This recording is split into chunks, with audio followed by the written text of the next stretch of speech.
Hello, and today we will discuss on how to use gel stain. It's actually quite simple. There's a couple of variations and ways to do this. One of them is brush technique, where you use a paintbrush or something like that, which I recommend, but today we'll be using a sponge. Another way to do it is also a cloth, which I really never did like this method, and it's actually more for the regular stain than the gel stain because it kind of gets in there. But anyways, what you do, so I'm going to just kind of dab a little line here, and you just want to just kind of bring it in there. Just go with the grain a little bit. Just kind of make sure you get it nice in there a little bit. There you go, just like that. Till you get a nice even coat all the way across the area that you're doing. Bring it up a little bit closer, as you can see. Nice even coating for the most part. And then what you're going to want to do is wait and make sure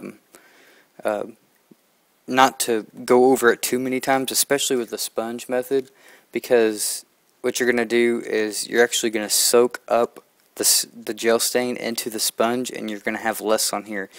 That's one reason why the brush method is recommended the most, and that's because that way the stain can actually soak into the wood a little bit. But anyways, after you let the gel stain sit for a little bit, I'd say 10 to 15 minutes is a good time. You'll want to wipe the excess or wipe around to make sure that you're getting all the stuff off, and then you can reapply after an hour, a couple hours, or something like that. But I'm going to go ahead and discuss real quick the brush method. The brush method basically entails you pretty much apply it just like you would paint, and you let it sit the same way, and you wipe it off just like I explained earlier.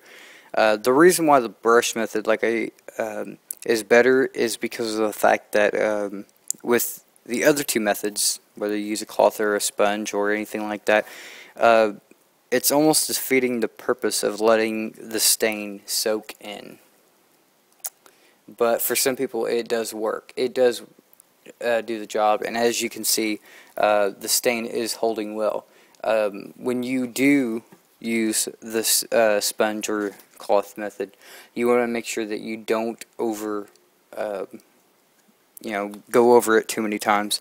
As with the brush method, you can actually go over it numerous times to kind of even it out very well.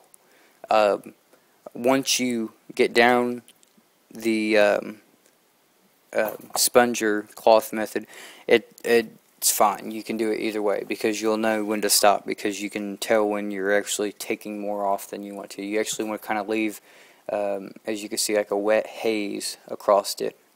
And then that will actually kind of dry up a little bit, and then what you'll do is you'll actually kind of go over it and wipe it off after so many minutes, and you'll want to let the rest of it just kind of cure in there. And then to your desired look or whatever, you want to add more applications to that. But I do want to show, I can't actually call it a finished product, but one that I've been working on with this in particular gel stain. This is it. I actually have to do another coat on top, but this is what the inside looks like. I have to go back in over this right here, and that's because I accidentally dropped it here and scuffed it up a little bit, and it came open on the inside, and I had some there was some stuff I was using it, and it scratched it up. And the reason why it scratched it up is because it says on the instructions that you are supposed to use a varnish or seal. You want to seal it with a brush-on seal or a spray-on seal, or one of the equivalent. And that will be obviously in a different video because this is on how to apply gel stain. But once you do that, you don't have to worry about scuffing this or anything else. And it actually, as you can see, it kind of has a flat matte look to it. When you add the varnish and the seal to it, it will actually give it more of a glossy look, kind of a little bit more like this. See how that's kind of shiny and more wet? That's what it will kind of look like when you're done and you actually add the varnish. But like I said, that's a completely different video. But I just wanted to add that little tip in there. That way you don't go gel staining everything and then wonder why a couple days later it may be you may got a couple spots that didn't come through or that are coming through, and you know, other various things, or it scratches very easily. A varnish will help with that. That is how to apply gel stain. I hope this was helpful. Hope you gained some information on how to do this, and that's it for this video.